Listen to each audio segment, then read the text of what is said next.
Hundreds of people from South Yemen who are now living in the United States gathered in front of the White House.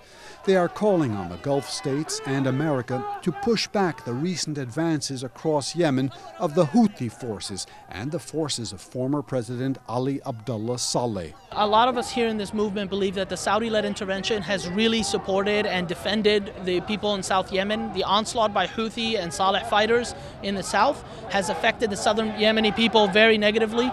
And this military intervention has helped the southern resistance to build up a resistance and to protect southern people's lives. So we do support it, but we also support a ceasefire on the condition that the Houthis and the Saleh fighters leave cities in the south.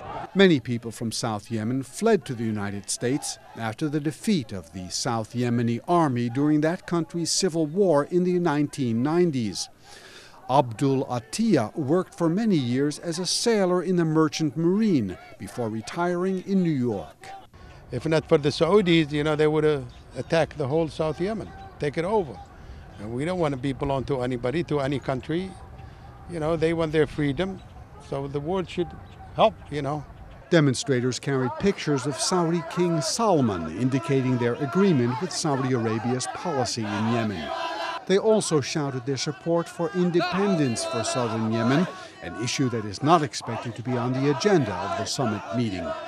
Abdulhakim Al-Hassel came here today from New York, where he is principal of a private Muslim grade school. Without that help of Saudi Arabia that really we appreciate, and all the generations of the South will keep in our hearts.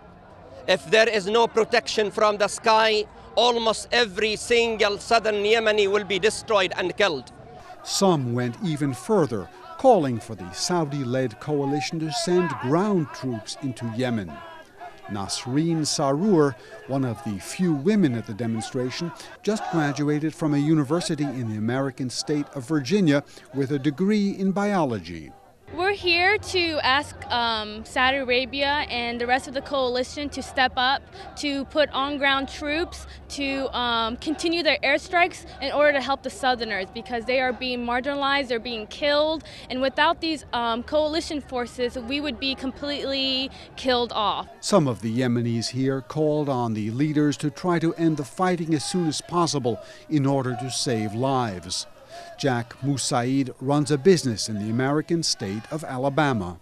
We asking the summit today and tomorrow in Camp David to continue their military action against these militants and Ali Abdullah Saleh and Al-Houthi coalitions.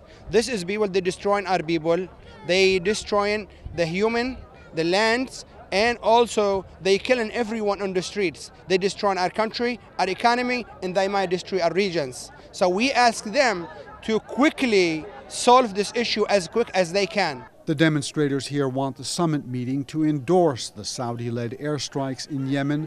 At the same time, they are deeply worried about the destruction and deaths going on in their country. These demonstrators are immigrants from southern Yemen, and their main demand is for independence for their half of the country. But their other message is that they are grateful for the Saudi-led military intervention in their country to stop the advance of the northern-based Houthi forces. Burton Bolag, KSA2, Washington.